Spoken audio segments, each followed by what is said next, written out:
ಅಡಗಿ ಕೂತಿದ್ದ ಉಗ್ರರು ಕ್ಷಣಾರ್ಧದಲ್ಲೇ ಮಠಾಶ್. ಸಾಯೋ ಮುನ್ನ ಕಣ್ಣೀರಿಟ್ಟಿದ್ಯಾಕೆ ಆ ಉಗ್ರ? ಪಾಪ ಕರ್ಮಕ್ಕೂ ಫುಲ್ ಸ್ಟಾಪ್ ಎಂದು ವಾರ್. ಇದುವೇ ಚದುರಂಗದ ಮೊದಲ ಸ್ಟೋರಿ, ವೈರಿ ಎದೆಗೆ ಗುಂಡು.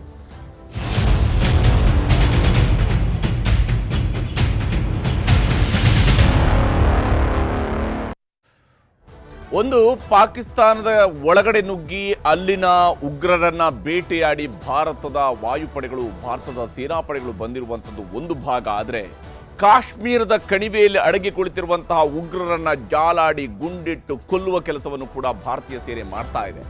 ಕಾಶ್ಮೀರ ಕಣಿವೆಯಲ್ಲಿ ಉಗ್ರರಿಗಾಗಿ ಜಾಲಾಡ್ತಾ ಇದೆ ಭಾರತೀಯ ಸೇನೆ. ಪುಲ್ವಾಮಾದ ತ್ರಾಲ್ನಲ್ಲಿ ಜೈಷ್ ಉಗ್ರರನ್ನ ಬೇಟೆಯಾಡಿದೆ ಭಾರತದ ಸೇನಾಪಡೆಗಳು. ಇವತ್ತು ಪುಲ್ವಾಮಾದ ತ್ರಾಲ್ನಲ್ಲಿ ನಡೆದಿರುವಂತಹ ಕಾರ್ಯಾಚರಣೆಯಲ್ಲಿ ಜೈಷ್ ಉಗ್ರರನ್ನ ಬೇಟೆಯಾಡಲಾಗಿದೆ. ಸಾಯೋದಕ್ಕಿಂತ ಮುಂಚಿತವಾಗಿ ವಿಡಿಯೋ ಕರೆ ಮಾಡಿ ಆತ ಕಣ್ಣೀರು ಹಾಕ್ತಾ ಇದ್ದ ಉಗ್ರ, ಜೈಷ್ ಎ ಮೊಹಮ್ಮದ್ನ ಉಗ್ರ ಅಮೀರ್ ನಜೀರ್ ವಾನಿ. ಆತ ಕರೆ ಮಾಡಿದ್ದ, ತನ್ನ ಕುಟುಂಬಕ್ಕೆ ಕರೆ ಮಾಡಿ ತನ್ನನ್ನು ಇದೇನು ಸ್ವಲ್ಪ ಹೊತ್ತಲ್ಲಿ ಕೊಲ್ತಾರೆ ಅನ್ನುವಂತಹದ್ದು ಆತನಿಗೆ ಕನ್ಫರ್ಮ್ ಆಗ್ತಾ ಇದ್ದಂತೆಯೇ ತನ್ನ ಕುಟುಂಬದವರಿಗೆ ಕಡೆಯ ಕರೆಯನ್ನ ಮಾಡಿದ್ದಾನೆ. ತನ್ನ ಕುಟುಂಬಕ್ಕೆ ಕರೆ ಮಾಡಿ ತಿಳಿಸಿದ್ದಾನೆ ಉಗ್ರ ಆಮೀರ್. ತ್ರಾಲ್ನಲ್ಲಿ ನಡೆದಿರುವಂತಹ ಆಪರೇಷನ್ ನಲ್ಲಿ ಉಗ್ರ ಆಮೀರ್ನನ್ನ ಕೊಂದು ಹಾಕಲಾಗಿದೆ. ಉಗ್ರ ಕೃತ್ಯದಲ್ಲಿ ತೊಡಗಿರ್ತಕ್ಕಂಥವರ ಪರಿಸ್ಥಿತಿ ಏನಾಗುತ್ತೆ ಅನ್ನೋದಕ್ಕೆ ಉಗ್ರ ಆಮೀರ್ನ ಈ ಪರಿಸ್ಥಿತಿಯೇ ಬಹಳ ಬೆಸ್ಟ್ ಎಕ್ಸಾಂಪಲ್ ಆಗಿ ನಿಲ್ತಾ ಇರುವಂಥದ್ದು. ಯಾರು ಈ ರೀತಿಯಾದಂತಹ ಕೃತ್ಯಗಳನ್ನು ಮಾಡೋದಕ್ಕೆ, ಅಮಾಯಕರನ್ನ ಕೊಲ್ಲೋದಕ್ಕೆ ಬಂದಿರ್ತಾರೋ ಅಂಥವರು ಯಾವ ಸ್ವರೂಪದಲ್ಲಿ ಸಾವನ್ನ ಅನುಭವಿಸ್ತಾರೆ ಅನ್ನುವಂಥದ್ದಕ್ಕೆ ಇದು ಒಂದು ಬೆಸ್ಟ್ ಎಕ್ಸಾಂಪಲ್ ಇರುವಂಥದ್ದು.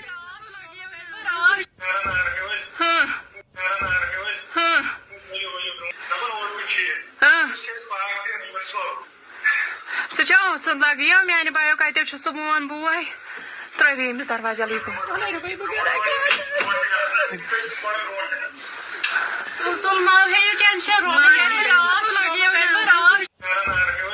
ಇದು ಕಡೆಯದಾಗಿ ತನ್ನ ಸಹೋದರಿಯ ಜೊತೆ ಉಗ್ರ ಮಾತನಾಡ್ತಾ ಇದ್ದಂತಹ ದೃಶ್ಯ. ಅದು ವಿಡಿಯೋ ಕರೆ ಮೂಲಕವಾಗಿ ಮಾತಾಡ್ತಾ ಇದ್ದ, ಏನು ಬರಲಿ ಅನ್ನುವಂಥ ರೀತಿಯಲ್ಲಿ ಆತ ಮಾತನಾಡ್ತಾ ಇದ್ದ. ಆದರೆ ಕಡೆಗೆ ಆತನನ್ನ ಕೊಂದು ಹಾಕಲಾಗಿದೆ.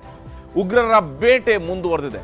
ಪಹಲ್ಗಾಮ್ ದಾಳಿಯ ನಂತರ ಈಗ ನಡೆದಿರುವಂತಹದ್ದು ಉಗ್ರರ ಬೇಟೆ. ನಿಜಕ್ಕೂ ಕೂಡ ಉಗ್ರರನ್ನ ಒಬ್ಬೊಬ್ಬರನ್ನಾಗಿ ಹುಡುಕಿ ಕೊಲ್ಲುವಂತಹ ಕೆಲಸವನ್ನು ಈಗ ಮಾಡಲಾಗ್ತಾ ಇದೆ.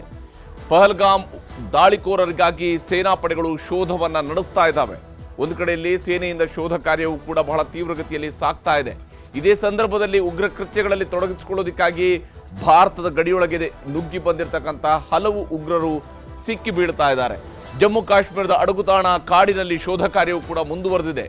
ಬಹಳ ಮುಖ್ಯವಾಗಿ ಎಲ್ಲಿ ಉಗ್ರರು ಈ ಕೃತ್ಯವನ್ನು ಎಸಗಿ ಎಲ್ಲಿ ಅಡಗಿ ಕುಳಿತಿದ್ದಾರೆ ಅನ್ನೋದನ್ನು ಹುಡುಕುವ ಪ್ರಯತ್ನವೂ ಕೂಡ ಸಾಗ್ತಾ ಇದೆ.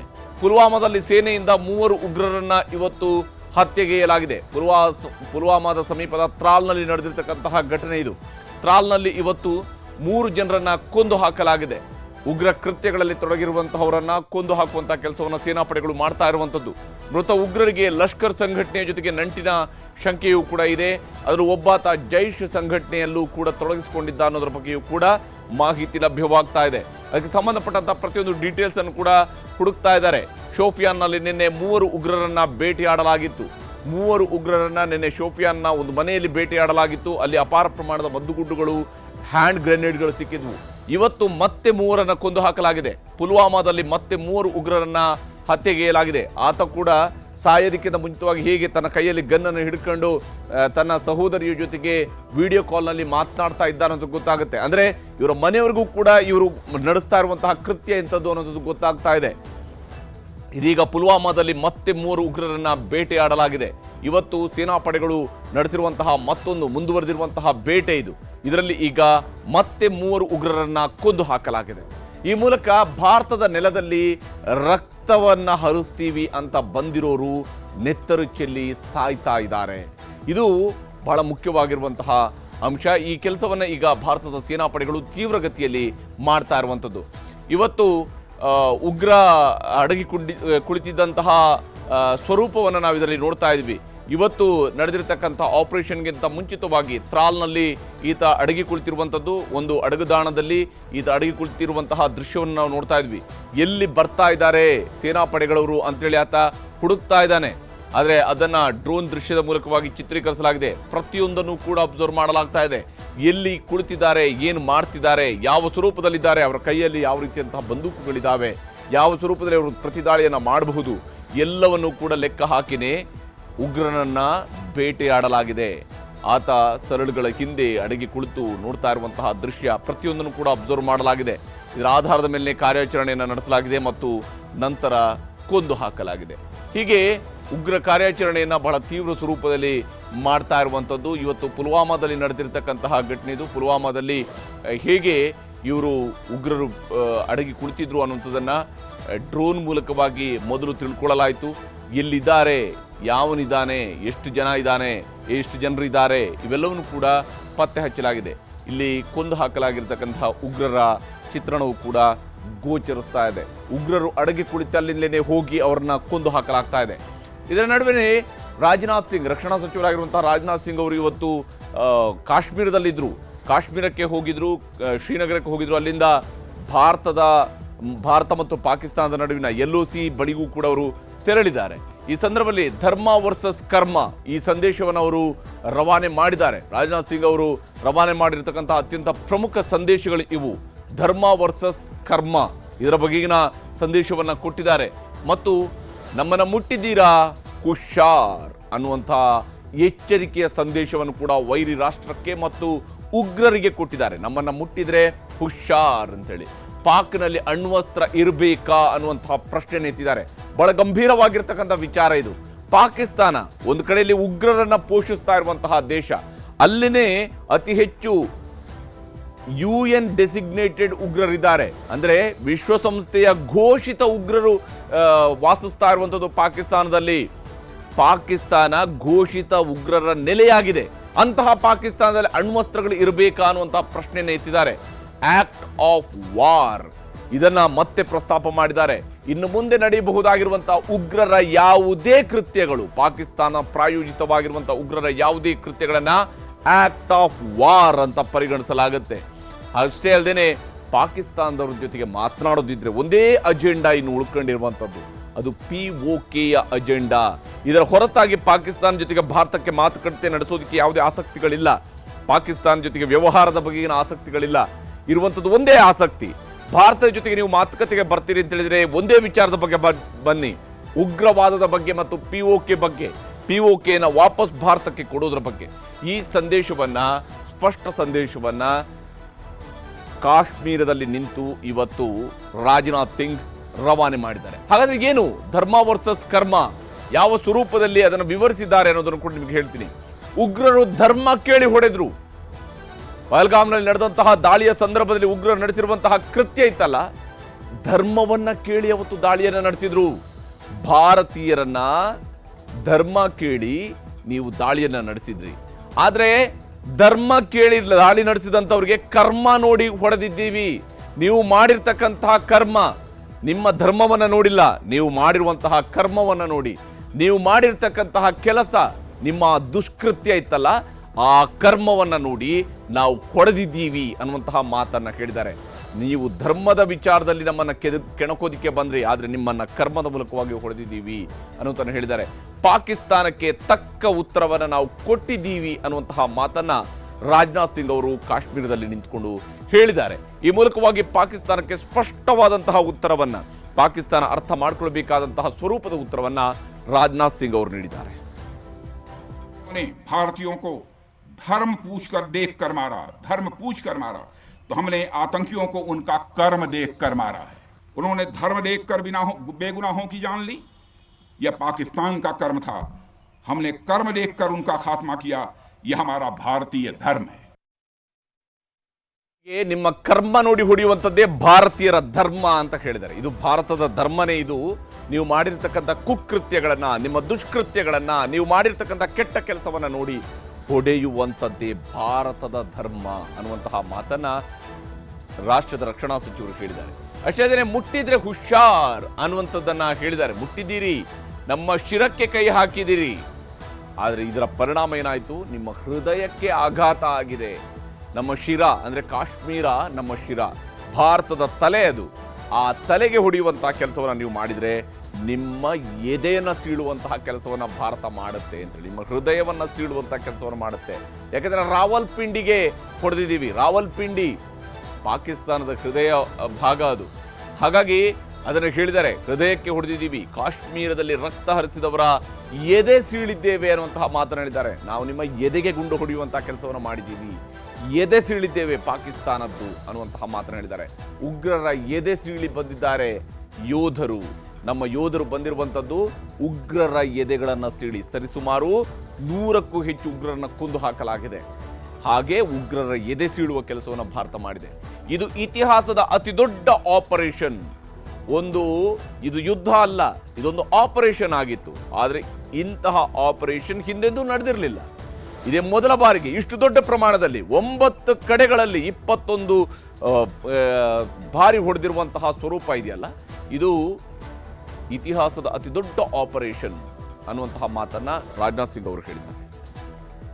के खिलाफ भारत द्वारा चलाई गई अब तक के इतिहास की मैं मानता हूं यह सबसे बड़ी कार्रवाई है.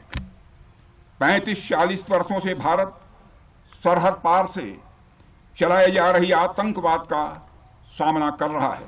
आतंकवादी घटना को अंजाम देकर भारत के मस्तक पर चोट पहुंचाने की कोशिश की है. भारत की सामाजिक एकता को तोड़ने का भी प्रयास किया गया है. उन्होंने भारत के माथे पर वार किया, हमने उनकी छाती पर वार किया है और छाती पर घाव किया है. ಹೀಗೆ ಪಾಕಿಸ್ತಾನದ ಎದೆಗೆ ಹೊಡೆದಿದ್ದೀವಿ ಅನ್ನುವಂತಹ ಮಾತನ್ನ ಹೇಳಿದ್ದಾರೆ. ಇದರ ಜೊತೆಗೇನೆ ಮುಂದುವರೆದು ಪಾಕ್ನಲ್ಲಿ ಅಣ್ವಸ್ತ್ರ ಇರಬೇಕಾ ಅನ್ನುವಂತಹ ಪ್ರಶ್ನೆನ ಎತ್ತಿದ್ದಾರೆ ರಾಜನಾಥ್ ಸಿಂಗ್. ಇದು ಬಹಳ ಮಹತ್ವದ ಪ್ರಶ್ನೆ, ಜಾಗತಿಕ ಶಾಂತಿಯ ದೃಷ್ಟಿಯಿಂದ ಕೂಡ ಬಹಳ ಮಹತ್ವದ ಪ್ರಶ್ನೆ. ಯಾಕಂದ್ರೆ ಉಗ್ರವಾದದ ಪೋಷಕ ರಾಷ್ಟ್ರ ಪಾಕಿಸ್ತಾನ ಹೇಳಿ ಕೇಳಿ ಉಗ್ರವಾದದ ಪೋಷಕ ರಾಷ್ಟ್ರ. ಆ ದೇಶದಲ್ಲಿ ವಿಶ್ವಸಂಸ್ಥೆಯ ಘೋಷಿತ ಉಗ್ರರಿದ್ದಾರೆ. ಅವರುಗಳಿಗೆ ಸೇನಾ ನೆಲೆಯ ಪಕ್ಕದಲ್ಲಿನೇ ಅವರ ಕೇಂದ್ರ ಕಚೇರಿಗಳನ್ನು ತೆರೆಯೋದಿಕ್ಕೆ ಬಹ್ವಾಲ್ಪುರದಲ್ಲಿರ್ತಕ್ಕಂತಹ ಜೈಷ್ ಎ ಮೊಹಮ್ಮದ್ನ ಏನು ಮುಖ್ಯ ಕಚೇರಿ ಏನಿತ್ತಲ್ಲ, ಮೊನ್ನೆ ಭಾರತದ ಸೇನೆ ಹೊಡೆದು ಹಾಕ್ತಲ್ಲ, ಶುಭಾನಲ್ಲ ನೆಲೆಯನ್ನು ಹೊಡೆದು ಹಾಕ್ತಲ್ಲ, ಅದು ಅವರ ಸೇನೆಯ ಒಂದು ತಾಣದಿಂದ ಸರಿಸುಮಾರು 6 ಕಿಲೋಮೀಟರ್ ಅಷ್ಟೇ ದೂರದಲ್ಲಿರುವಂಥದ್ದು, ಕೇವಲ 6 ಕಿಲೋಮೀಟರ್ ದೂರದಲ್ಲಿರುವಂಥದ್ದು. ಅಂದರೆ ಪಾಕಿಸ್ತಾನಕ್ಕೆ ಉಗ್ರವಾದವೇ ಬಹುದೊಡ್ಡ ಆಸ್ತಿಯಾಗಿದೆ. ಅದು ಒಂದು ಕಡೆಯಲ್ಲಿ ಆರ್ಮಿ ಬೇಸ್ ಇಟ್ಕೊಳ್ಳುತ್ತೆ, ಮತ್ತೊಂದು ಕಡೆಯಲ್ಲಿ ಟೆರರ್ ಬೇಸ್ ಇಟ್ಕೊಂಡಿರುತ್ತೆ. ಆರ್ಮಿ ಬೇಸ್ ಪಕ್ಕದಲ್ಲೇ ಟೆರರ್ ಬೇಸ್ ಅನ್ನು ಇಟ್ಕೊಂಡಿರುವಂಥ ಯಾವುದಾದ್ರೂ ರಾಷ್ಟ್ರ ಇದ್ರೆ ಅದು ಪಾಕಿಸ್ತಾನ. ಗೊತ್ತಿರಲಿ, ಅಬೋಟಾಬಾದ್ನಲ್ಲಿ ಯಾವ ಒಸಾಮಾ ಬಿನ್ ಲಾಡೆನ್ ಅನ್ನ ಹೊಡೆದು ಹಾಕಿತ್ತಲ್ಲ, ಆತನನ್ನ ಹೊಡೆದು ಹಾಕಿದ್ದಂಥದ್ದು ಕೂಡ ಪಾಕಿಸ್ತಾನದ ಆರ್ಮಿ ಬೇಸ್ನ ಪಕ್ಕದಲ್ಲಿನೇ. ಅಂದ್ರೆ ಆರ್ಮಿ ಬೇಸ್ನ ಪಕ್ಕದಲ್ಲಿ ಉಗ್ರರು ಸೇಫ್ ಆಗಿದ್ದಾರೆ. ಅವರು ಆರ್ಮಿಗೆ ಮತ್ತೊಂದು ರೀತಿಯಾದಂತಹ ಮ್ಯಾನ್ ಪವರ್ ಆಗಿರುವಂಥದ್ದು ಇದೇ ಉಗ್ರರು. ಪಾಕಿಸ್ತಾನದ ಕೈಯಲ್ಲಿ ಅಣುಶಕ್ತಿ ಇರಬೇಕಾ? ಯಾಕಂದ್ರೆ ನಾಳೆ ದಿವಸ ಪಾಕಿಸ್ತಾನದ ಆರ್ಮಿಯ ಮೇಲೆ ಸಂಪೂರ್ಣ ಹಿಡಿತವನ್ನ ಉಗ್ರರು ಸಾಧಿಸಿದ್ರು ಅಂತೇಳಿ ಆದ್ರೆ ಅಂಥವರ ಕೈಯಲ್ಲಿ ಅಣ್ವಸ್ತ್ರ ಯಾವತ್ತೂ ಕೂಡ ಅಪಾಯಕಾರಿಯಾಗಿರುವಂಥದ್ದು. ಅವರು ಭಸ್ಮಾಸುರನ ಕೆಲಸವನ್ನ ಮಾಡಬಹುದು, ಭಸ್ಮಾಸುರ ಆಗಬಹುದು ಪಾಕಿಸ್ತಾನ. ಹೀಗಾಗಿನೇ ಪಾಕಿಸ್ತಾನದ ಕೈಯಲ್ಲಿ ಈ ರೀತಿಯಾದ ಅಣ್ವಸ್ತ್ರ ಇರಬೇಕಾ? ಪಾಕಿಸ್ತಾನದ ಅಣ್ವಸ್ತ್ರವನ್ನ ಕಸಿದುಕೊಳ್ಬೇಕಿದೆ. ವಿಶ್ವಸಂಸ್ಥೆ ಈ ಕೆಲಸವನ್ನ ಮಾಡಬೇಕಾಗತ್ತೆ. ಯಾಕಂದ್ರೆ ಇಂಥದ್ದೊಂದು ರಾಷ್ಟ್ರ, ಉಗ್ರವಾದವನ್ನ ಪೋಷಿಸುವ ರಾಷ್ಟ್ರ, ಇದು ಅಣ್ವಸ್ತ್ರವನ್ನು ಹೊಂದಿರೋದಕ್ಕೆ ಲಾಯಕ್ಕಾಗಿರುವಂತಹ ದೇಶ ಅಲ್ಲ. ವಿಶ್ವ ಸಮುದಾಯವು ಕೂಡ ಇದನ್ನು ಗಂಭೀರವಾಗಿ ತೆಗೆದುಕೊಳ್ಬೇಕಾಗತ್ತೆ. ಈ ನಿಟ್ಟಿನಲ್ಲಿನೇ ರಾಜನಾಥ್ ಸಿಂಗ್ ಅವರು ಬಹಳ ಮಹತ್ವದ ಸ್ಟೇಟ್ಮೆಂಟ್ ಅನ್ನು ಇವತ್ತು ಕೊಟ್ಟಿರುವಂತದ್ದು ಕಾಶ್ಮೀರದಲ್ಲಿ. आतंकवाद के खिलाफ भारत की प्रतिज्ञा कितनी कठोर है इसका पता इसी बात से चलता है कि हमने उनके न्यूक्लियर ब्लैकमेल की भी परवाह नहीं की है. पूरी दुनिया ने देखा है कि कैसे गैर जिम्मेदाराना तरीके से पाकिस्तान द्वारा भारत को अनेक बार एटमी धमकियां दी गई हैं. ऐसे गैर जिम्मेदार और रोग नेशन के हाथों में परमाणु हथियार सुरक्षित हैं? मैं दुनिया के सामने यह सवाल खड़ा करना चाहता हूं. मैं मानता हूं कि पाकिस्तान के एटमी हथियारों को IAEA international atomic energy agency की निगरानी में लिया जाना चाहिए. मैं ये कहना चाहूंगा और साफ तौर पर कहना चाहूंगा. ಹೀಗೆ ಪಾಕಿಸ್ತಾನದ ಅಣ್ವಸ್ತ್ರವನ್ನ ಅಂತಾರಾಷ್ಟ್ರೀಯ ಅಣ್ವಸ್ತ್ರ ನಿಯಂತ್ರಣಕ್ಕೆ ತೆಗೆದುಕೊಳ್ಬೇಕು ಅನ್ನುವಂತಹ ಒಂದು ಬಹಳ ಗಂಭೀರವಾದಂತಹ ಡಿಮ್ಯಾಂಡನ್ನು ಇವತ್ತು ಜಾಗತಿಕ ಮಟ್ಟದಲ್ಲಿ ಇಟ್ಟಿರುವಂಥದ್ದು ಭಾರತದ ರಕ್ಷಣಾ ಸಚಿವರು. ಹೀಗೆ ಒಂದಾದ ಮೇಲೆ ಒಂದು ಅಂಶಗಳನ್ನು ಕೂಡ ಅವರು ಪಾಯಿಂಟ್ ಔಟ್ ಮಾಡಿರುವಂಥದ್ದು. ಆಕ್ಟ್ ಆಫ್ ವಾರ್ ಅಂತ ಹೇಳಿ ಕರೆದಿದ್ದಾರೆ. ಪಾಕಿಸ್ತಾನಕ್ಕೆ ಇದೇ ಕಡೆಯ ವಾರ್ನಿಂಗ್. ಪಾಕಿಸ್ತಾನ ಅನ್ನುವಂತಹ ದೇಶಕ್ಕೆ ಇದು ಕಟ್ಟ ಕಡೆಯ ಎಚ್ಚರಿಕೆ. ನೀವು ಉಗ್ರರ ಕೃತ್ಯಗಳೆಲ್ಲವನ್ನೂ ಕೂಡ, ನೀವು ನಡೆಸುವ ಯಾವುದೇ ಉಗ್ರ ಕೃತ್ಯವನ್ನ, ಭಾರತದ ಭೂಮಿಯಲ್ಲಿ ನಡೆಸುವಂತಹ ಯಾವುದೇ ಉಗ್ರ ಕೃತ್ಯವನ್ನ ಇನ್ನು ಮುಂದೆ ಆಕ್ಟ್ ಆಫ್ ವಾರ್ ಅಂತ, ಅಂದ್ರೆ ಯುದ್ಧದ ಕೃತ್ಯ ಅಂತೇಳಿ ಅದನ್ನು ಪರಿಗಣಿಸಲಾಗುತ್ತೆ.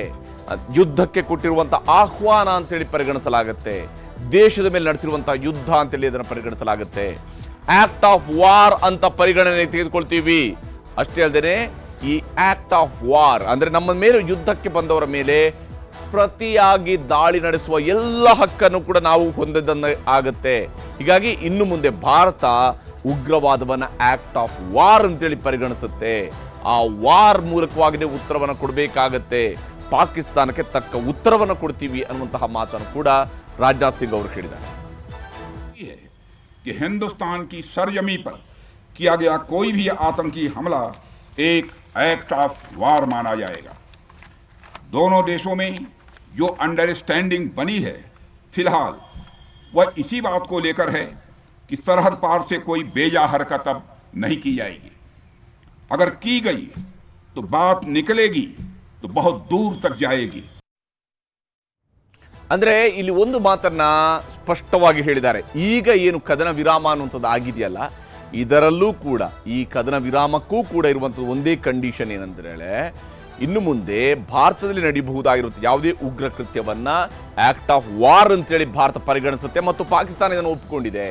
ಪಾಕಿಸ್ತಾನ ಇನ್ನು ಮುಂದೆ ಭಾರತದಲ್ಲಿ ನಡೆಸುವಂತಹ ಯಾವುದೇ ಉಗ್ರ ಪ್ರಾಯೋಜನೆಗಳು ಕೂಡ, ಅದು ಮಾಡುವಂತಹ ಪಾಕಿಸ್ತಾನದ ಪ್ರಾಯೋಜಿತ ಉಗ್ರ ಕೃತ್ಯಗಳೆಲ್ಲವೂ ಕೂಡ ಆಕ್ಟ್ ಆಫ್ ವಾರ್ ಆಗಿರುತ್ತೆ ಮತ್ತು ಅದಕ್ಕೆ ಆಕ್ಟ್ ಆಫ್ ವಾರ್ನ ಭಾಷೆಯಲ್ಲೇ ಉತ್ತರವನ್ನು ಭಾರತ ಕೊಡುತ್ತೆ. ಅಂದರೆ ಪಾಕಿಸ್ತಾನದ ಒಳಗಡೆ ಭಾರತ ನುಗ್ಗುವಂತಹ ಪ್ರಕ್ರಿಯೆ ಇನ್ನು ನಿರಂತರವಾಗಿ ನಡೆಯುತ್ತೆ. ಅವರೇನಾದರೂ ಉಗ್ರವಾದವನ್ನು ಪೋಷಣೆ ಮಾಡ್ತಾ ಭಾರತದ ನೆಲದಲ್ಲಿ ರಕ್ತ ಚೆಲ್ಲುವಂತಹ ಕೆಲಸವನ್ನು ಮಾಡಿದರೆ ಪಾಕಿಸ್ತಾನದ ಒಳಗಡೆ ನುಗ್ಗಿ ಹೊಡೆಯುವ ಕೆಲಸವನ್ನು ಭಾರತ ಮಾಡ್ತಾ ಹೋಗುತ್ತೆ ಅನ್ನುವಂಥ ಎಚ್ಚರಿಕೆಯನ್ನು ಕೊಟ್ಟಿದ್ದಾರೆ. ಇನ್ನು ಮುಂದೆ ಇರುವಂಥದ್ದು ಒಂದೇ ಅಜೆಂಡಾ. ಪಾಕಿಸ್ತಾನ ಅನ್ನುವಂತಹ ದೇಶದ ಜೊತೆಗೆ ಭಾರತಕ್ಕಿರುವಂಥದ್ದು ಒಂದೇ ಅಜೆಂಡಾ, ಅದು POK ಮಾತ್ರ. ಪಾಕ್ ಆಕ್ರಮಿತ ಕಾಶ್ಮೀರ ನಮ್ಮದು, ಅದು ಭಾರತಕ್ಕೆ ಸೇರಿರುವಂಥದ್ದು. ಅದರ ಮೇಲಿನ ಸಂಪೂರ್ಣ ಹಕ್ಕು ಭಾರತ ದೇಶಕ್ಕಿದೆ. ಭಾರತಕ್ಕಿರುವಂತಹ ಹಕ್ಕದು. ಪಾಕಿಸ್ತಾನ ಆಕ್ರಮಿತ ಕಾಶ್ಮೀರದ ಮೇಲಿನ ಹಕ್ಕು ಭಾರತಕ್ಕೆ ಸಂಬಂಧಿಸಿದ್ದು. ಮಾತುಕತೆ ಏನಿದ್ರು ಕೂಡ ಪಾಕಿಸ್ತಾನದವರ ಜೊತೆಗೆ ಏನಾದರೂ ಮಾತುಕತೆ ಆಗಬೇಕು ಅಂತಿದ್ರೆ ಆ ಎಲ್ಲ ಮಾತುಕತೆಗಳು ಕೂಡ ನಡೆಯುವಂಥದ್ದು ಉಗ್ರವಾದದ ಮೇಲೆ ಮಾತ್ರ, ಉಗ್ರವಾದದ ಸುತ್ತಲೂ ಮಾತ್ರವೇ ಹೊರತು ಬೇರೆ ಯಾವ ವಿಚಾರದಲ್ಲೂ ಕೂಡ ಮಾತುಕತೆ ಇಲ್ಲ. ಮಾತುಕತೆ ಏನಿದ್ರು ಕೂಡ POK ಬಗ್ಗೆ ಮಾತ್ರ. ಇದು ಮೊನ್ನೆ ಪ್ರಧಾನಮಂತ್ರಿಯವರು ಕೂಡ ಇದೇ ಸಂದೇಶವನ್ನು ರಾಷ್ಟ್ರಪತಿಯನ್ನು ಉದ್ದೇಶಿಸಿ ಮಾತನಾಡುವಾಗ ಹೇಳಿದ್ರಲ್ಲ, ಅದೇ ಮಾತುಗಳನ್ನು ಪುನರುಚ್ಚಾರ ಮಾಡಿದ್ದಾರೆ ರಾಜನಾಥ್ ಸಿಂಗ್. ಉಗ್ರರ ವಿರುದ್ಧ ನಮ್ಮ ಪ್ರತಿಜ್ಞೆ ಕಠೋರವಾಗಿರುತ್ತೆ. ಆ ವಿಚಾರದಲ್ಲಿ ಯಾವುದೇ ರೀತಿಯಂತಹ ನಿಲುವಿನಲ್ಲಿ ಬದಲಾವಣೆಗಳಿಲ್ಲ. ಪಾಕಿಸ್ತಾನದ ಜೊತೆಗೆ ಮಾತುಕತೆ ಆಗೋದಿದ್ರೆ ನೀವು ಈರುಳ್ಳಿ ಕೊಡ್ತೀರಾ, ನಾವು ಟೊಮೆಟೊ ಕೊಡ್ತೀವಾ ಅನ್ನುವಂತಹ ರೀತಿಯಾದಂಥ ವ್ಯಾಪಾರದ ಸಂಬಂಧಗಳಿರೋದಿಲ್ಲ, ವಹಿವಾಟಿನ ಸಂಬಂಧಗಳಿರೋದಿಲ್ಲ. POK ಕೊಡ್ತೀರಾ, ಉಗ್ರವಾದ ನಿಲ್ಲಿಸ್ತೀರಾ, ಇವಿಷ್ಟೇ ನಡೆಯುತ್ತೆ ನಾವು ಅವ್ರ ಜೊತೆಗೆ ಅಂತೇಳಿ. ಅದು ಬಿಟ್ಟು ಬೇರೆ ಯಾವುದೇ ರೀತಿಯಾದಂತಹ ಅಜೆಂಡಾಗಳು ನಮಗೆ ಪಾಕಿಸ್ತಾನ ಜೊತೆಗೆ ಇಲ್ಲ ಅನ್ನುವಂತಹ ಸ್ಪಷ್ಟ ನಿಲುವನ್ನು ಭಾರತ ಸರ್ಕಾರ ತಾಳಿರುವಂಥದ್ದು ಸ್ಪಷ್ಟ ಇದೆ. ಅದನ್ನೇ ವಿವರಿಸುವಂತಹ ಪ್ರಯತ್ನವನ್ನು ರಾಜನಾಥ್ ಸಿಂಗ್ ಅವರು ಇವತ್ತು ಕಾಶ್ಮೀರದಲ್ಲಿ ಮಾಡಿದ್ದಾರೆ ಮತ್ತು ಕಾಶ್ಮೀರದಲ್ಲಿ ನಿಂತುಕೊಂಡು ಪಾಕಿಸ್ತಾನಕ್ಕೆ ಅತ್ಯಂತ ಕಟುವಾದಂತಹ ಎಚ್ಚರಿಕೆಯನ್ನು ಕೊಟ್ಟಿದ್ದಾರೆ. ಬಹುಶಃ ಪಾಕಿಸ್ತಾನ ಇದನ್ನು ಹೇಗೆ ಸ್ವೀಕರಿಸುತ್ತೆ, ಇನ್ನಾದರೂ ಸುಧಾರಿಸ್ಕೊಳ್ಳುತ್ತಾ ನೋಡಬೇಕಿರುವ